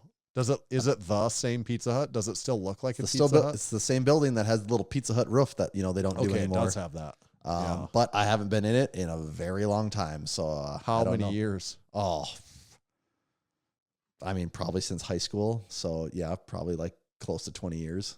Would you guys go there in high school and like get the Pizza Hut buffet during the week or anything like that? No, not a ton. I mean, we'd order pizza. We didn't go in there a ton, but we would occasionally because they had the what the hell was the arcade? It was like a dirt truck racing. Dirt truck racing. Okay. I gotta look this MX up. Unleashed. I got no. Like you're in a truck. It's like where you sit inside of a thing. No, like no. USA? You're not sitting. There was like a wheel. You stood at it. Okay. God, I wish I knew because Golden Tee Golf. No, I feel like it had a guy's name on it actually. Duke Nukem. No, no. Oh, it's off road, super off road. Okay. That's what it is. It has multiple wheels. Super off road arcade. I just found it here. Yes. Yeah, you kind of have like an above view of the track, and you sort of the camera doesn't move or anything.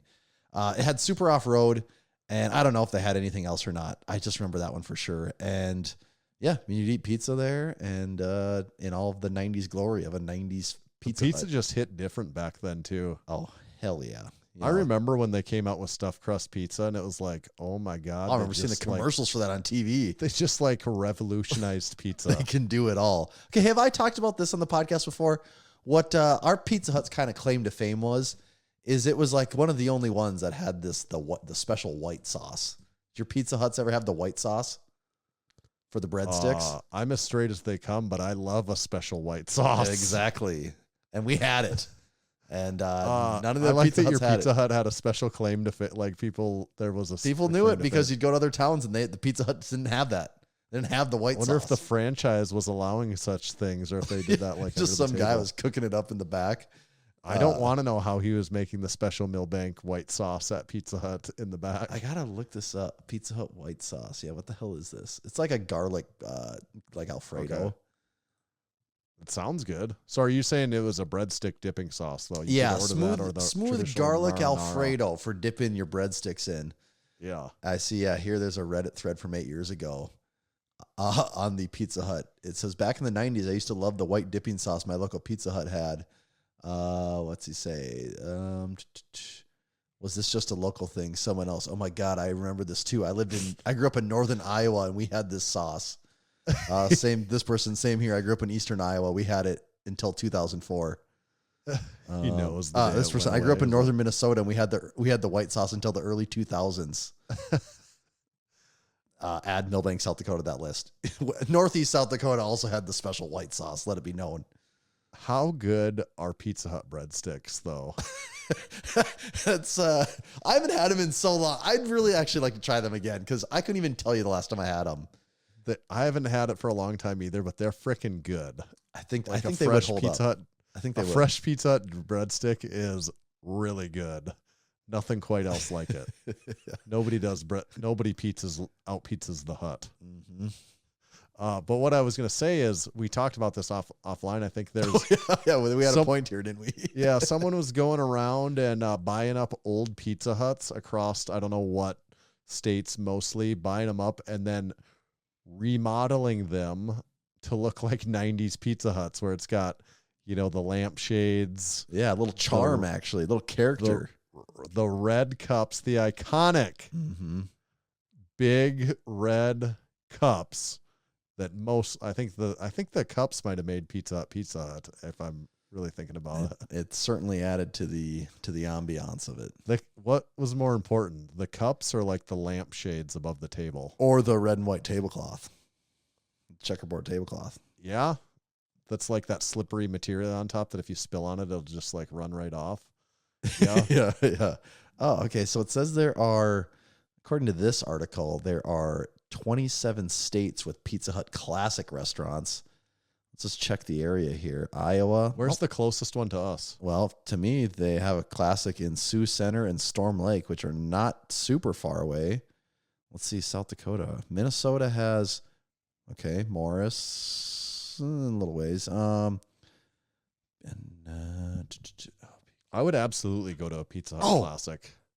Pizza Hut Classic, South Dakota, the one and only Millbank, South Dakota. Made the Is cut. it? Yeah. Yeah. So who's deciding this? I don't know. Yeah. Where is this coming from? Yeah. Yeah, a retro fine dining experience. When is this dated? Yeah, May 26th. So this is like 2 weeks ago. Okay. So they really did make the cut. Yeah, a retro fine dining experience. Iconic red cups, checkered tablecloths, vinyl booths, and So it's got the Tiffany-style works. lamps and the red roofs. I'm wondering in Millbank's case if it ever changed. or if That it's might just be the stayed- thing. They just waited it out long enough that it's... And now it's retro and cool. There's a 20-year stretch there in the 2000s where like, this Pizza Hut really needs a facelift. Someone's got to do something with this. And they're like, we They're like, weathered the nope. storm. We're back on the menu, boys. We're staying here with our white sauce, and it panned out for them. Now people are like, we got to go to Millbank to the retro Pizza Hut. It says they're also bringing back the Book It program. So add that to the That's list too. okay. That would actually be the question. What's most iconic, the Book It program or the cups? And I'm like, the Book It program makes a Dude, strong run. we didn't go out to eat a ton when I was a kid. I mean, granted, we didn't have much for options locally either, but the Book It program, that got you in there. You got your personal pan once that was done. So I have memories. Your parents live in Millbank. How many times per year? What's the over under on times that they go to Pizza Hut? Oh, like zero. They don't eat out. Actually, when they go eat out, they go to the bar where their friends are. They do that. They do not go. There's like 3 fast food restaurants. They Hardee's, don't Pizza get Hut, food from Subway, those places. Yeah. and Taco John's. They don't go to any of them. They never go to those. They don't do it. What? Hardee's, Pizza Hut, Subway, and Taco John's. Yep. Yeah, they don't go to those. They don't do it. Hardee's is the one surprising out of that mix to me almost. In what way, though? Just that if you were like, yep, what restaurants are you going to be in? Yeah, it's been there moderate forever. small I town don't know. South Dakota. Yeah. And I'm like, Subway, of course, absolutely. 'Cause Taco they're John's, everywhere. 100%. Yes, Yeah, like no gotta doubt have about it. that. Pizza Hut, I'd be like, Gotta have the a Pizza Hut's pizza still holding place. on Yeah. there, huh? Okay, yep. Mhm. And then if you said Hardee's, I'd be like, that's not the one I would guess. It was always there. It's always been there. So I don't know what yeah. I'm always been more of a Carl's Jr. kind of guy. Ever since you had that ketchup burrito in California, you're just Yuck. Yuck. Do not bring that up again. I do not want to think about that ever again. Was it a burrito So much or a ketchup. sandwich? I remember It was like a breakfast sandwich covered in ketchup. And I'm just like, smothered. I don't really want any ketchup. I'm not a big ketchup. I like ketchup. I'm not a ketchup on my breakfast. No, I don't food really guy. care for ketchup. Except for hash browns. Maybe Uh-huh. that's an exception to me. Yeah, I remember But I'm like, like- God, there's a lot of ketchup on this thing. And you said it like 3 more times. And it was just smothered in ketchup. Everything tasted of ketchup. And I'm like, this is gross. Yeah. Where was that at? California? Carl's Jr. Right Wasn't that kind of a shitty little Hardee's area too? It was. It was just like, yeah, it wasn't super nice. We've gone to some shitty fast food areas before when we're in a pinch where you just got to get something. We're always in a pinch, but it's just sometimes we get luckier than others. Sometimes we end up in the shadiest of areas, it seems like, doesn't it? We're not even far off the main road. Like we're kind of on the main road, and there's still shitty spots. What was that? Was that like a Five Guys where we went where That I'm was, like, yeah, we could that's literally got to be the see shittiest Five Guys location in the United States. Oh, right between, I mean, was it in Connecticut or on our way to Connecticut? And it was right off the interstate. I mean, the exit was right there. And we saw the lady buying drugs from the guy next to the dumpster. I watched the whole thing take place. I'm like, this is just broad daylight. And there was about 12 people just smoking weed outside the front door, eating their sandwiches the whole time we were sitting there. You Yes, know, like, it was just blowing in the restaurant the whole time. It's like, oh, they had the courtesy to go outside so they could blow it all right back in. But we Hardee's, probably no you know, more. we no didn't more talk in about Aberdeen, your though. hometown fast food options though. Brentford. The Brentford Legion Club would be the one place you could get food. The one place you could purchase anything in the town of Brentford would have been the Brentford Legion Club. The only place You with a could go cash to the register. post office, the fire department, or the Brentford Legion Club. Also no longer even open. Really? The Legion? Yeah, if you live in I mean, like the Brentford now, Legion Club, like as in like a Legion actually, or they just called it the Legion Club? It was a Legion because I was a member of the Brentford Legion, as a matter of fact, not that long ago. But the bar restaurant owner leased space from the Legion. Oh, So it was a privately run bar that was in the Legion. So the Legion also met there. But it behooved the Legion for there to be an active bar there because there was a reason then to keep the building right. maintained and not a complete dump and stuff like that. So, but it's no longer open. Oh. The city owns it, and they have when Santa comes, the five like or the six of my community buddies party that are all room. kind of about my age, they'll clean it up just enough to go in there and do stuff with it. But it's kind of a depressing shell of what it used to be because it was like a cool place. It was a place that everyone went For exciting stuff. Yeah. And now it's kind of this place is it's like going to the mall in Aberdeen now. That's a really great example, honestly, where I'm like, this place is depressing. How far we've depresses me. fallen Yeah, from this when place we is used to be a depressing. proper friggin' country. Yes. So Pizza Huts and the red cups really make you think. Is there anything that makes you think we used to be more of a proper country than that place? Not really, no. That's probably the pinnacle. That seems like the most iconic 90s restaurant is Pizza Hut. Yeah, there might be more in your specific region, but as far as cross-country coverage, Pizza Hut had it down pretty good. Right. What feels, I don't know if there's a eating franchise that feels more 1990s than Pizza Hut. You could argue a McDonald's play place. Yes. Yes. Taking those from us too, haven't they? They did take those from us. They actually along with the cashiers, affordable food that tastes edible. They took it all from us. I should be kind of careful how much crap I'm talking about McDonald's. Because they're paying part of the bills in this household now. What? We have a McDonald's employee under our roof. God. Does he service the touch screens when they break or what? We got to be careful who's listening about when if I'm bad mouthing McDonald's around here, because Jack is is possibly Western Northeast South Dakota's newest McDonald's employee. Oh my God. Okay. Yep. He said that Ford Freestyle isn't going to pay for itself. Believe it or not, there's not that many places that will hire someone that's like places that are because what we're after is kind of the experience of going to a job, not working for your whatever, Yeah. We got plenty of stuff like that he can do and has done, but we're like, nah, we want you to have a job where you go punch it, really feel what getting beat to death feels like one slow minute at a time. I really understand when people say the man, what we mean here. But it's tough when you're 14. There's not very many places like that hire actually. So at McDonald's, Twist Cone, it's probably don't have a whole lot of options outside of that. Ken's, Fair Food. Oh yeah. Yep, the grocery store. Hagen. You can always rely on the local grocery store. Yeah. So yeah, he actually hasn't started yet, but he starts really soon. He can't make the food though until you're 16. You can do things with the food. You can't actually be the cooker of the food. He can't. I don't know. Cooking the food is a weird word at McDonald's. You're not qualified to run a microwave yet. Well, that's why I'm like, I don't know. We let him do it at home. Trust me, he's ran a microwave before. He's going to be okay. He'll be just fine. You can let him cook the food. Throw your most complicated dish at him. I think he's got it. Let's see what you got here, Emerald Agassi. Yeah, he's been making chicken nuggets in the microwave since he's 5. I think you'll be okay.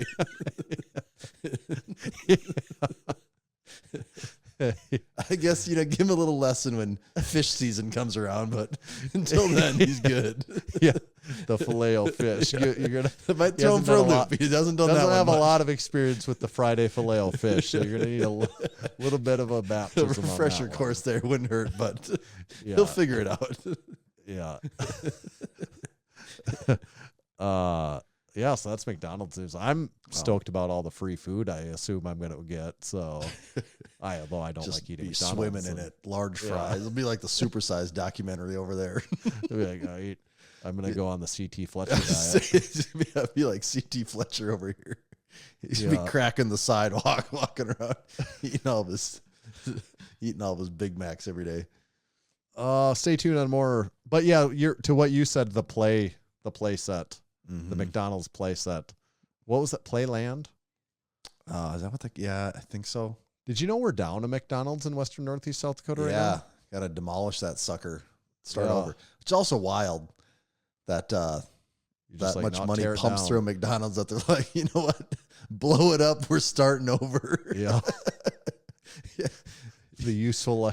nothing left to depreciate on this McDonald's. Started over. Build a new box. We're putting new microwaves in this sucker. 8 more touch screens and we'll be back in business. It takes a really long time to order on those screens. If you're ordering for like your whole family. I hate it. It takes, I might just not be efficient at it, but if I'm going and I'm taking like, I got annoying. Me and 3 kids. If I order for all 3 of them on that thing, it takes so long. Okay. I'm like, it takes so long to do that. I've kind of just put my foot, I don't even go into those places. I don't do it, but every once in a while we get in a pinch and like Taco Bell. Okay. I go in there and it just asks you, the division of the things doesn't make any sense to me in the first place. And then it asks you way too many things about the sides and the extras. And it's like, no, I just liked that one that was like the number 5.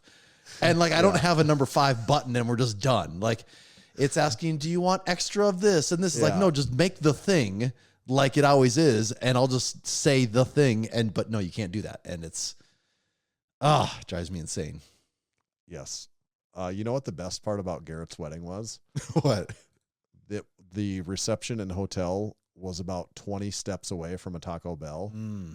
So 8 chicken quesadillas.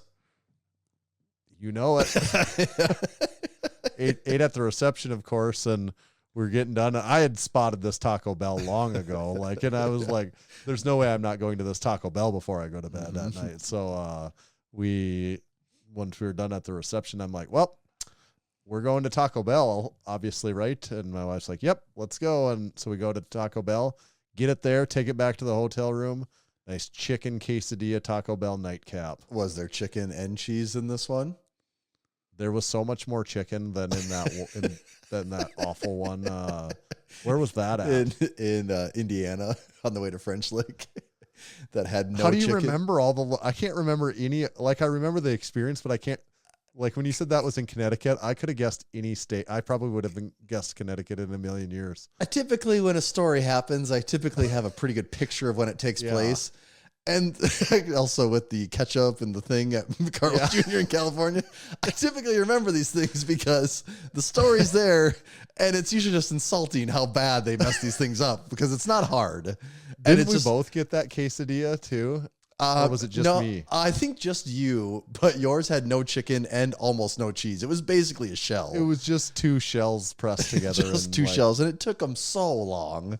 And it was like midnight. We're trying to get to French Lick. It was very late.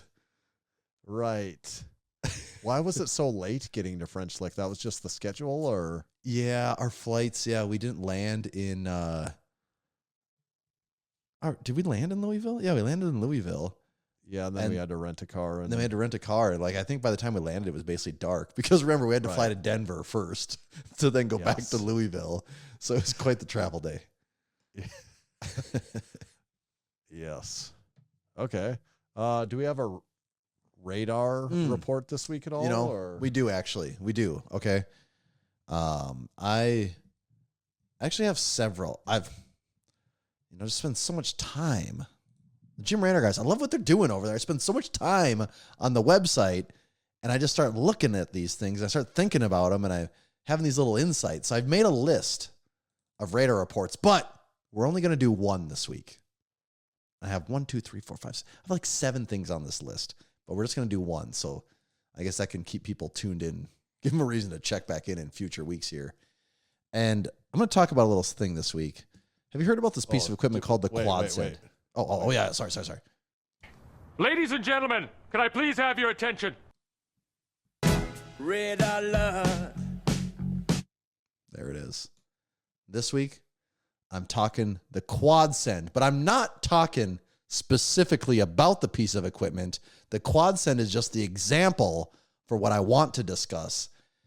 And that is, okay, I should explain the quad send for people that don't know. The quad send is from Temple of Gains. Temple of Gains is a relatively new company in the space. They make, you could say, home gym, slightly more budget-friendly versions of commercial pieces of equipment.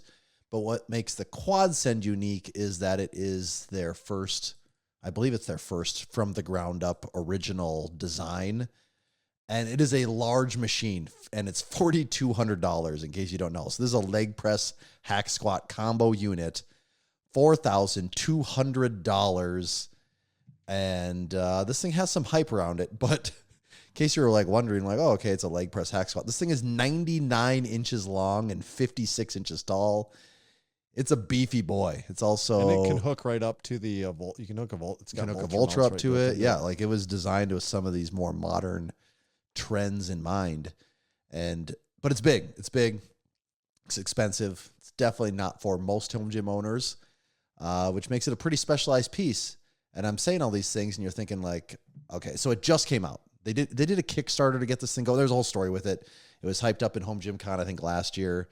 But with all those things being said, it finally came out like in the last month and is a very particular piece. You go on Gym Radar, you say, hey, what's Gym Radar have to say about this? Well, Gym Radar, 11 gyms on Gym Radar own this thing already. And it feels like such a niche piece to exist. But on Gym Radar, there's 11 of them. And there also happens to be 4 reviews for it already on Gym Radar. And all 4 of the reviews are pretty well written and in depth. And all 4, 1, 2, 3, 4, also have a photo so you can see what it looks like in that space. And you're saying, okay, Tommy, like, yeah, you have a piece of equipment and there's reviews on it, but why is this a talking point? Well, for comparison, the Temple of Gains website has 2 reviews on this thing, and those 2 reviews have 2 photos. Okay, so they have 2 reviews and 2 photos. But we have 4 reviews and 4 photos, so we're doubling it. I mean, I think this is proven. When people want to review something, those in the know, they're going to Gym Radar to do it. The people that reviewed it on Temple of Gains websites, Debbie and Steve, I'm just going to assume those are real names. Pretty generic, but I'm going to assume those are real names. Debbie and Steve did not leave reviews on Gym Radar. It's completely different people here.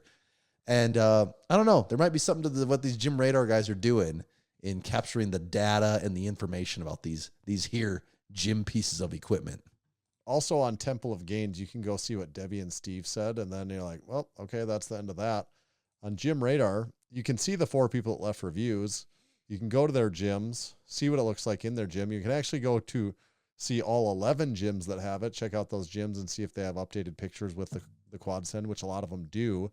And you can actually comment on any of those 11 people's gyms or one of the ones that left a review, and you could say, hey, I noticed you said this in your review. What do you have to say about that? Or, hey, I'm thinking about getting the quad send. Here's my question for you. You look like just an actual dude like me that purchased this with their own money. You're not a reviewer by trade. You're a home gym owner just like me.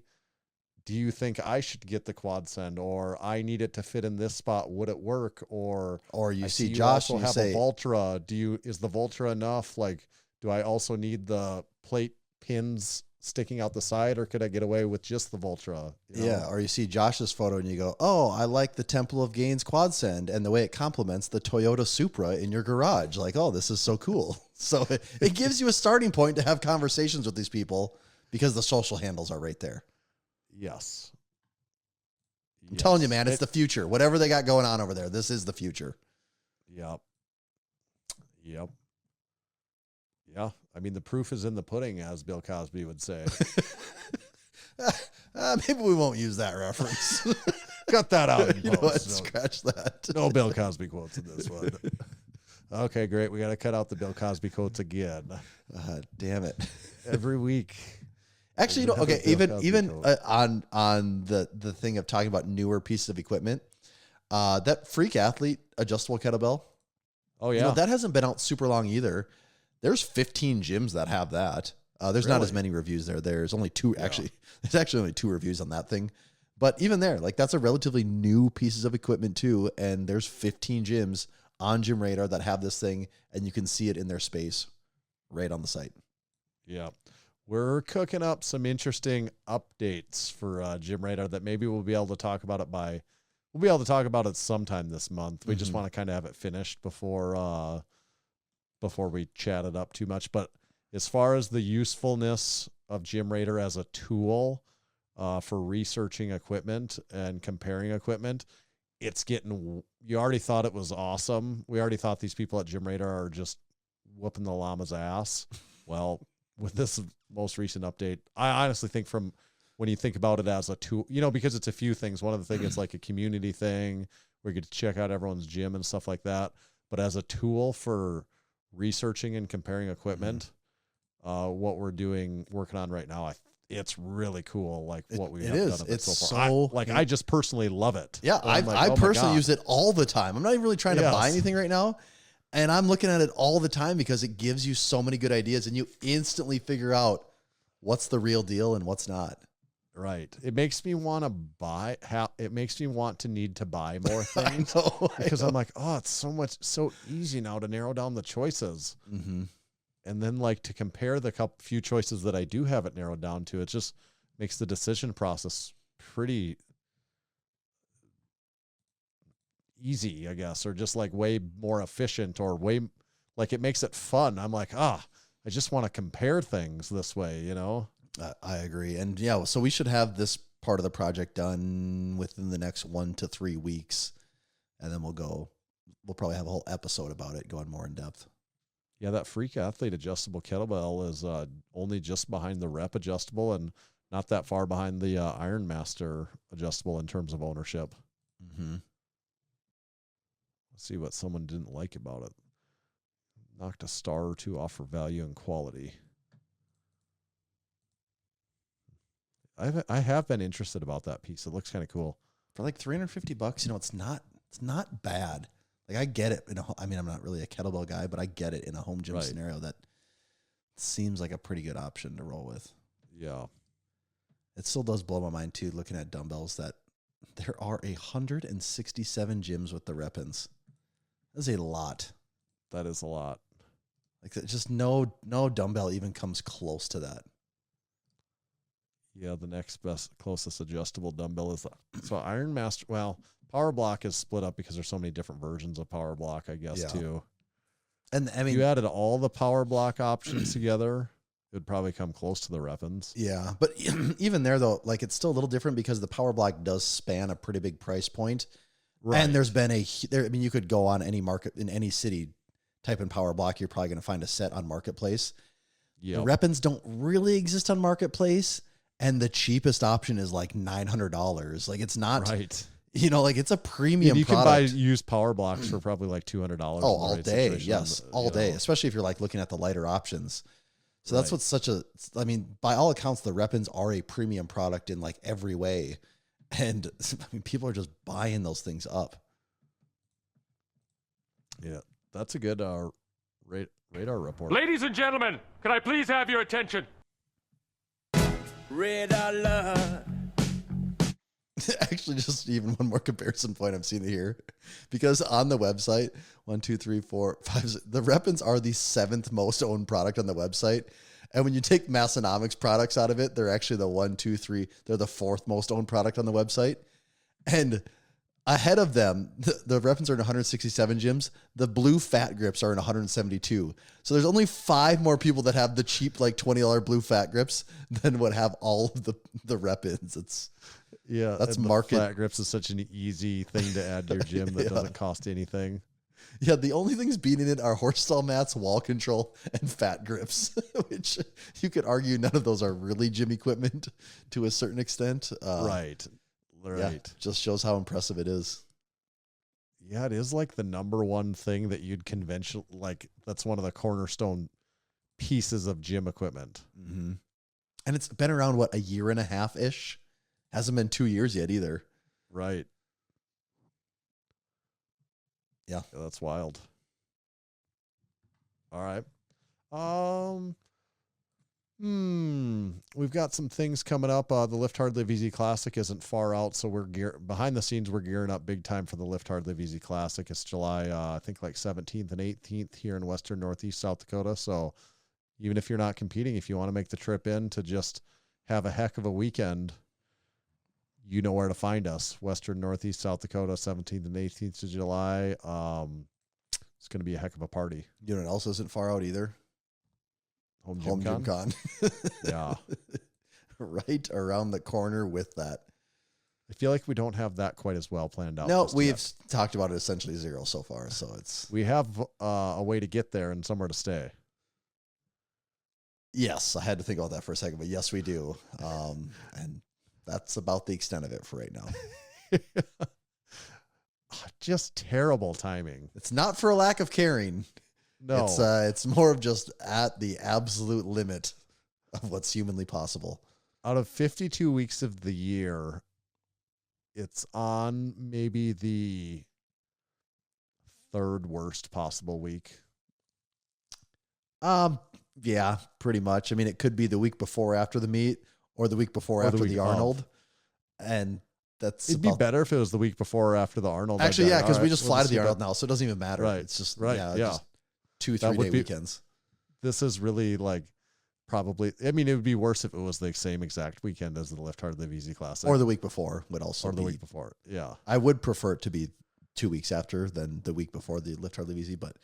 Yeah, that would almost make it so that we couldn't go. So I think we're at the 4th worst possible weekend of the year. Out of 52. If it was in any of the other 47, it would be better. Yeah. Well, there's always next year. It's moved a lot, so there's always a chance it could be different next year. I don't think it's going to be better. Probably not. You're probably from what right. I've seen. Yeah, you're probably right. I think it's going to be more of the same. But that won't stop us, hopefully, from making it work. No, if you're going to be at Home Gym Con, you're going to find us there. Actually, we're probably going to, for all of the supporting members that are going to be at Home Gym Con, which I'm estimating it at 100 of them, we're going to have to. I think you're being a little low on that estimate right there. I'm estimating at 7,000 supporting members that are going to be. That's more like it. What we need to do is we're going to set a specific time. Maybe we'll do one each. We'll do one on Friday and one on Saturday. I know. Okay, here's an idea. Okay. Just try to follow. You've probably never heard of this concept before, so just try to follow me. Okay. Gonna do 21 beer salute at noon. High noon. 21 beer salute. We're gonna need to get a power cage and stand on the top of it. Yeah. Fire! Fire! A completely original idea we just had. That is our idea. I'm sure someone will try to rip it off.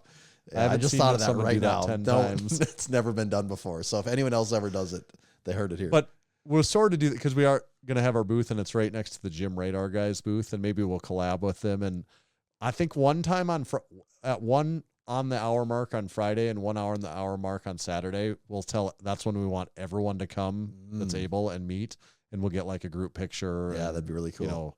Throw $100 bills into the crowd. Just something crazy. Yes, $100 bills. We will give away a pair of really expensive lift shorts. There we go. Tanner will turn around and throw it over his head, and whoever catches it gets to be like the bouquet. Only it's lift shorts. It's like the Massenomics bouquet. And they will be used lift shorts. They'll be it'll be the ones he used to set up the booth. They'll be very used, well used. You could even say heavily soiled, maybe. Even. Yeah. They've been pooped in.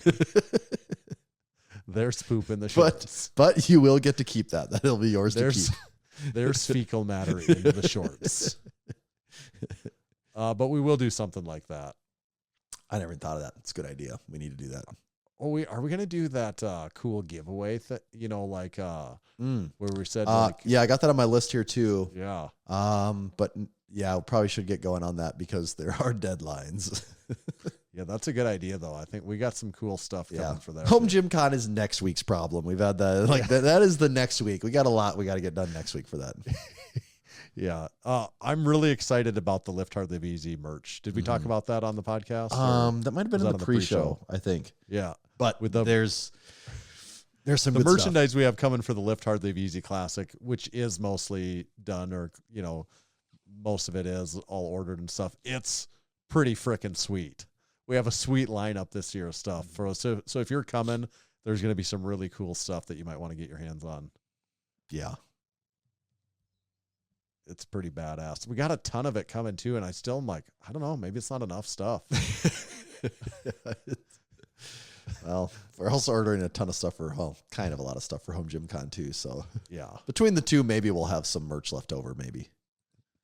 I hope not. Actually, I agree. Yeah, hopefully no. Hopefully it's all gone. Everyone should leave us a 5-star review on Apple Podcasts. I feel like that's been a little bit lacking lately, and I just blame us for not telling you to leave a 5-star review. Like, that's really on us, I think, at this point.